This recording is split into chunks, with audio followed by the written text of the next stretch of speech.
You are listening to the Central Indiana Sports Report, episode 123.2, our girls basketball scoreboard for Wednesday's games and Thursday's previews in Blackford, Delaware, Grant, Howard, Madison, Tipton, and northern Hamiton counties, with a report from Oak Hill-Wabash from the Marion Chronicle Scott Hunt, and Thursday's game predictions with Greg and Michelle.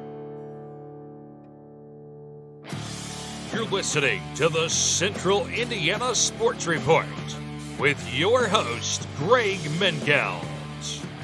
Good morning, good afternoon, or good evening, whenever you've chosen to listen to the Central Indiana Sports Report. We are humbled by your listen. Today is December 19th, 2024. It's a Thursday, so it's another day for the Central Indiana Sports Report. I'm your host, Greg Mengelt, and we've got a good one for you today. I'm coming to you from Madison Grant High School. Producer Susie is in the control room back at headquarters in Jeffersonville. Welcome to the girls basketball scoreboard for Wednesday's results and Thursday's previews. We've changed our preview segment. Instead of going into deep details on each game, I'm doing shorter previews than the co-host, usually Michelle Garmon, and I will make our game picks. More on that after the highlights. But before we get to the highlights, let's take a quick look at Wednesday's local scores. Oak Hill beat Wabash 40-29 for its 7th consecutive win. And Sheridan beat Tipton 55-18 for its 6th win in a row. Yorktown beat Mississippi 59-41. Clinton Prairie got by Western 45-35. Union dropped West Delta 0-12 with a 51-23 victory. And Knightstown beat Liberty Christian 64-37 in spite of 24 points from Lions freshman Serenity Conyers. And just outside of our coverage area, Garin Catholic beat New Palestine 50-43. We have a light schedule Thursday. Madison Grant is at Anderson Prep. LaPel hosts Monroe Central. And Northwestern hosts Rochester in the Three Rivers Conference contest. After Wednesday's highlights, Michelle and I will talk about all three games and make our picks. We start Wednesday's highlights in Converse, where Oak Hill improved to 11-1 by winning its 7th straight game, 40-29 over visiting Wabash. Scott Hunt covered the game for the Marion Chronicle and has a report. All right, Scott, big 40-29 win for Oak Hill, proving once and for all they are legit. If you had any questions still in your mind that they are legit, we know now. And how about that defense, man? That's tonight. This was a grinder. Oak Hill won by 11, but Wabash gave them everything they could. I mean, obviously depends on how the draw plays out, but I would say that those are the top two teams that are going to be playing in Class 2A Sectional 38 and up at Lewis Cass in a little over a month, and at some point they're going to bump heads again, and just a Oak Hill's defense was really good all night. They found some success offensively in the first half against Wabash's zone and zone press. Wabash switched to man-to-man defense, and it really got to be a dogfight in the second half. The offensive numbers aren't pretty at all, but both defenses had a lot to do with that. Yeah, not just tonight. That defense has been incredible all year. Yeah. They just turn up the heat, and they're this Oak Hill team. I mean, I even think back to the year they won the state. Probably not as refined skill set as those girls had. Right. Won the state, but this is I'm guessing there's not too many 2A teams that can go 6'1", 6 foot, 5'11", 5'10", all on the floor at the same time with a scrappy, feisty, quick, athletic point guard to run the show. And Oak Hill did that tonight. They had their trio or quartet. Liz Godfrey, who's been the leading scorer for them for the last couple of years. I don't really think about her as a post player, but she is 5'10" and plays a wing. Um, and so they're long and they're athletic, and they're pretty young. The 6'1" Yeah. is a freshman, 5'11" is a junior, uh, 6 foot is a sophomore. So uh, teams are going to have to deal with the Golden Eagles for a few years after this year. Who were the stars tonight? Um, I know they're always pretty balanced. You never know who it's going to be night to night. well, and it was Oak Hill has played the last couple games without their starting two slash point guard B and Erica Newhouse, who got hurt against McConaughey. She was Mm. actually in an arm sling Saturday for the Mississinawa game, and had some shoulder issues. Just had an awkward play against McConaughey and hurt her shoulder, but she was back tonight and started and made a difference defensively. And Oak Hill has another sophomore girl that made her first appearance tonight. She injured a wrist in a soccer match Mm. early in the season, first soccer match of the season, and is just now healthy enough with the wrist to play basketball. That it's Cora Pond, and Cora got her first varsity action tonight and hit a couple big shots and one hit a free throw down the stretch that um, helped secure the game. She ended up with 6 points, and Liz Godfrey had an off night shooting, but she ended up with six. I'm sure you won't be surprised to hear that Landry Hardman led Oak Hill in scoring. She had 10 of her 13 points in the first half, and made 3 or 4 free throws down the stretch to kind of put the game away. Um, and then Lydia Trexler, the 5'11" junior that I was talking about, had 9 points. She had all 9 of her points in the first half when was pretty close. It was 8-7, and Trexler scored. Trexler had five, seven, 8 of those points in the first 5 minutes, and Oak Hill put together a little 7-0 run and ended up taking a 16-10 lead at the end of the first quarter. Extended it to 10, 20-10. Wabash pulled back within 4 with a couple minutes to play, and then Oak Hill got bucket and free throw from Hardman, and Cora Pond hit a 3 right in the last minute of the second quarter, and Oak Hill went to the locker room with a 26-18 lead. The third quarter is where things really got tough on both ends. Oak Hill's Newhouse's only bucket of the game came in the first minute, just about 50 seconds into the third quarter, to put Oak Hill up 10. And Wabash didn't score a bucket at all until about 22 seconds to go in the quarter to pull within 8, and then um, Brianna Daly, the 6'1" freshman, scored right before the buzzer to give Oak Hill a 30-20 lead going into the fourth. Oak Hill went up 12, was the biggest lead of the game, right in 30 seconds in to the final quarter. Wabash got back within 7. Just less than a minute later, Oak Hill went back up 9. Wabash cut it down to 7 again with just under 2 minutes to play, and got a couple turnovers and had a chance to get closer, but couldn't find another shot. Couldn't get another shot to go down. And Oak Hill's defense probably had something to do with that. Yeah, for sure. They did, and that's as physical of a girls' game that I've seen this year.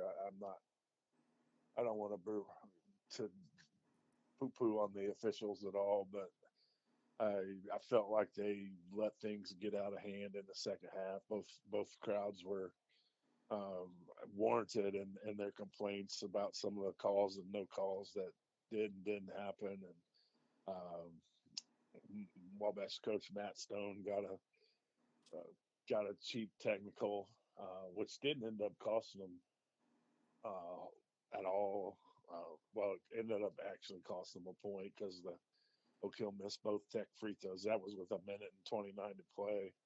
Oak Hill missed both of those free throws, and then they got fouled on the next possession. That was still a 7-point game at that point, and made one of two. Pond made one of two to make it 8. Wabash cut it back to 6 on a 3-point play, or 6 on a 2-point play with a minute to go. But that was the last scoring for the Apaches, and then Oak Hill was 3 for 6 down the stretch in the last minute. Godfrey did knock down 2 free throws with 38 seconds to go, and then Hardman made 1 of 2 with. Actually, Hardman made 3 or 4 in the last 30 seconds to make it an 11-point game.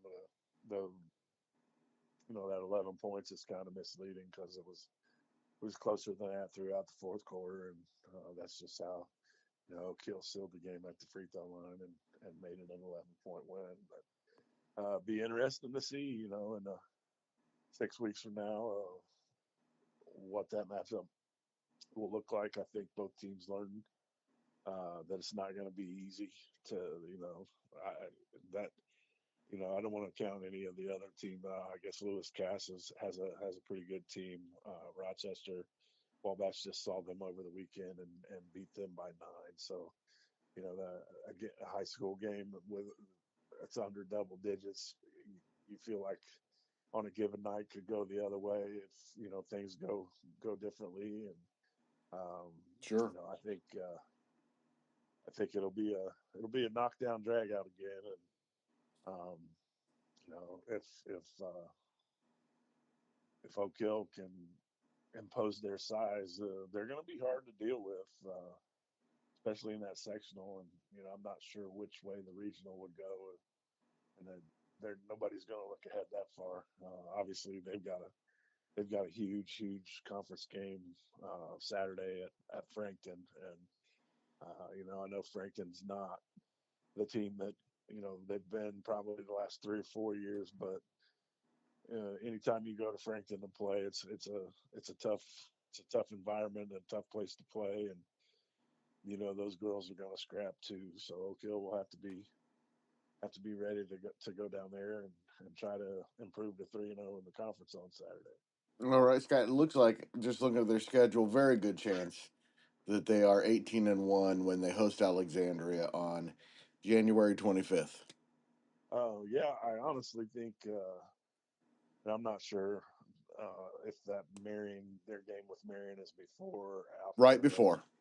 It's right before the Alec game. That may not work well for them because I think Marion has the goods to challenge Oak Hill. Absolutely. I said could be. I have not. There Yeah, are a couple of games on here where definitely they could be challenged, but for very sure. well could be 19-1. Oak Hill's got a couple really good seniors that they're going to lean on for leadership, but outside of Godfrey and Alexa Meyer, they're pretty young, and young teams have off nights. And, veteran teams have off nights for that matter. But Oak Hill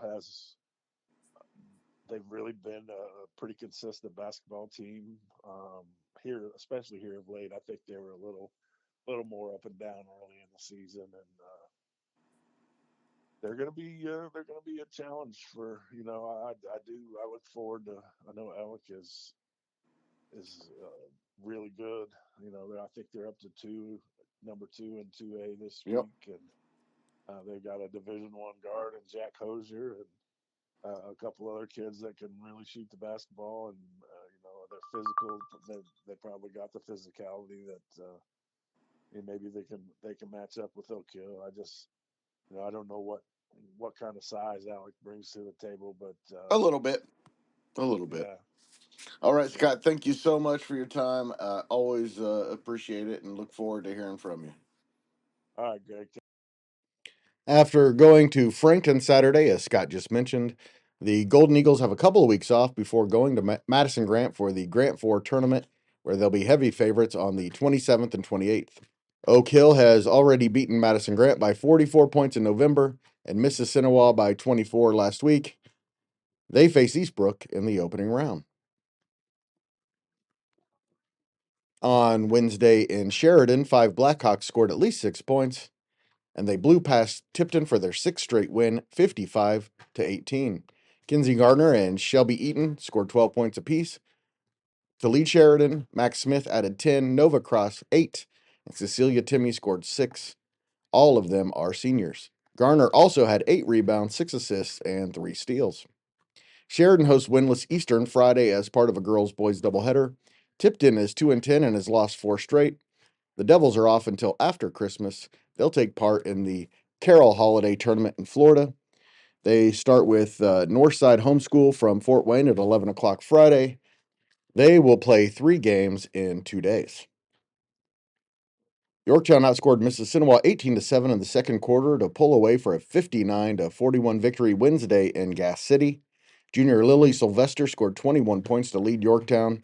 Freshman Riley Johnson scored 12, and sophomore Olivia Conklin and sophomore Alexis Fields finished with 9 points apiece for the 6-4 Tigers. Yorktown has a big Hoosier Heritage contest at 6-6 Pendleton Heights on Monday. Mississinawa drops to 3-7 after their final home game until January 18th. Between now and then, the Indians will go to Madison Grant, Huntington North, back to Madison Grant for the Grant 4 tournament, to Tipton, then Manchester, then Marion, then Blackford. That's 8 straight games away from home. Sophomore Taylor Morgan had 19 points, 5 rebounds, and 5 steals to help Clinton Prairie to a 45-35 win over visiting Western on Wednesday. Senior Haley Wilson scored 10 points and hauled in 7 rebounds. She also had 3 assists and 3 steals in the win.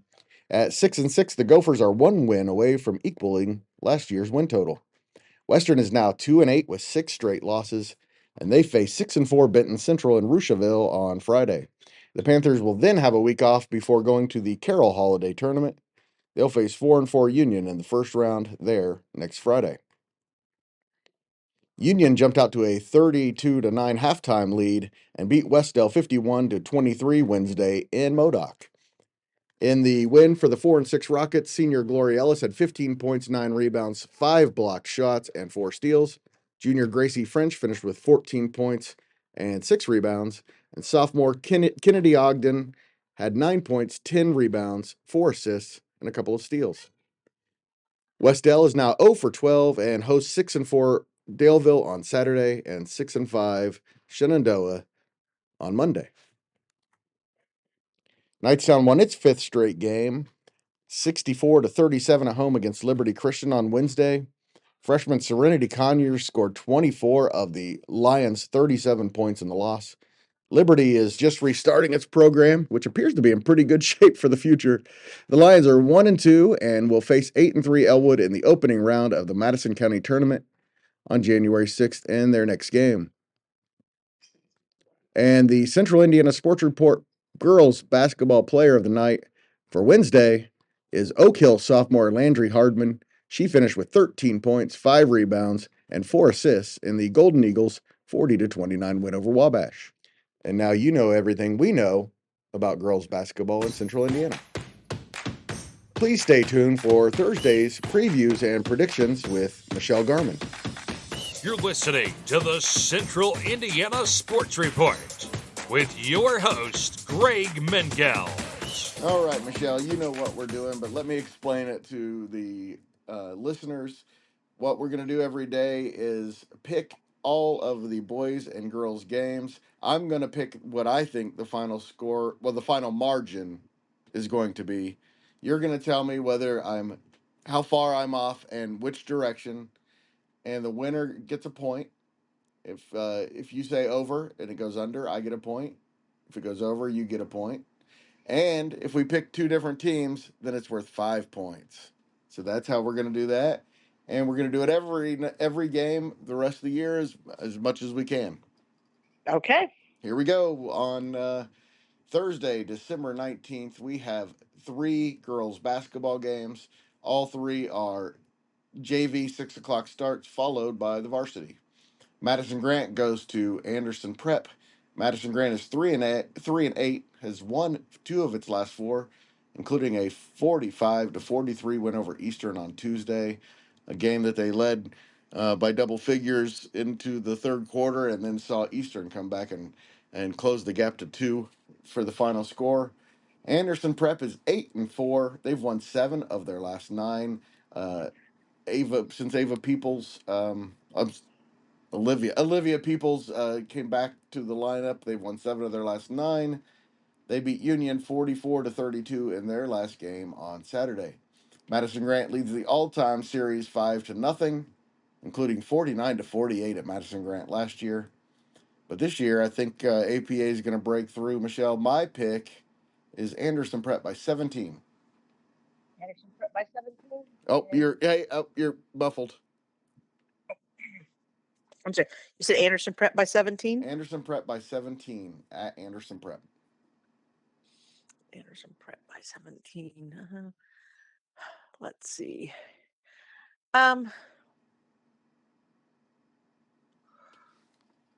Oh boy. Okay. When did Anderson Prep last play?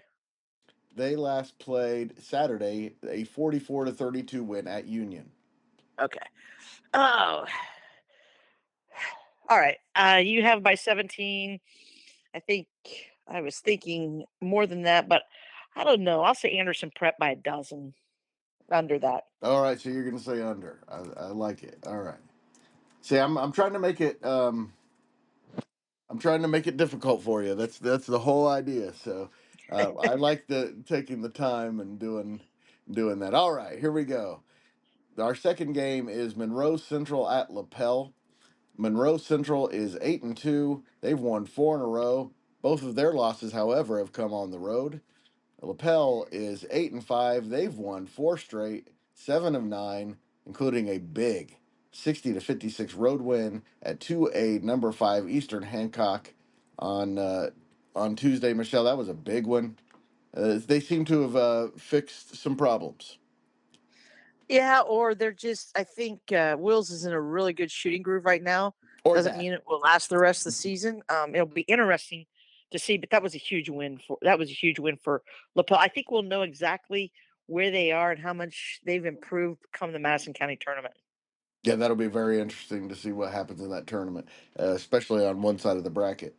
All right, Yes, Michelle, I say Lapel over Monroe Central at home by 19. by 19. Yes, more or less.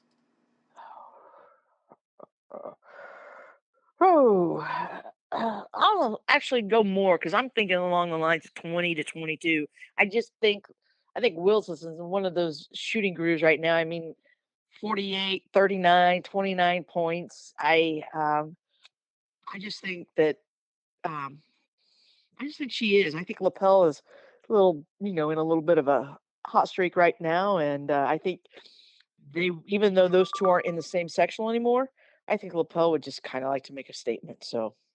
No, they certainly made one on Tuesday. I like your chances of them going over on that one. Okay, now we got our final game is Rochester at Northwestern, meeting for the first time ever in the Three Rivers Conference. Rochester is 9-3, 4-0 in the Three Rivers Conference. Northwestern 3-7, 0-3 in the TRC. I have 9-3 Rochester at 3-7 Northwestern. I'm going to put it lower than I think you think. I think you're going to be tempted to take the over, and I think it might be under this. Rochester by 9. Oh, it'll be over. It'll be double figures. Okay. Rochester by double figures. All right. That's why I put it low. I knew you'd go over, and I like my chances of going under. I like Northwestern. I think they're a little better than their record. They've lost some close games, and I think that'll be a better game than people think. All right, Michelle, thank you so much. We have a good start. We didn't pick against each other in any games tonight, so there are only 3 points up for grabs. And on tomorrow, I'm going to say tomorrow this time because I'm talking about every day. tomorrow I will reveal the picks and how we did against each other on the following day's podcast. All right, sounds good. Thanks again to Michelle. I'm just going to say it. She's the best. And also to Marion Chronicle sports editor Scott Hunt for joining us and giving us a review of the Oak Hill-Wabash game. And thanks most of all to you for listening. Please go right now, like, subscribe, or follow us on your favorite podcasting platform so you do not miss a single segment. Don't forget, we're on YouTube now. Just search Central Indiana Sports Report and you will find it with no problem. And please do us a huge favor and tell a friend.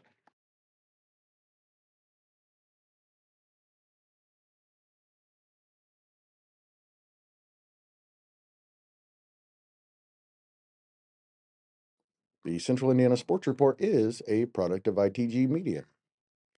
Susie.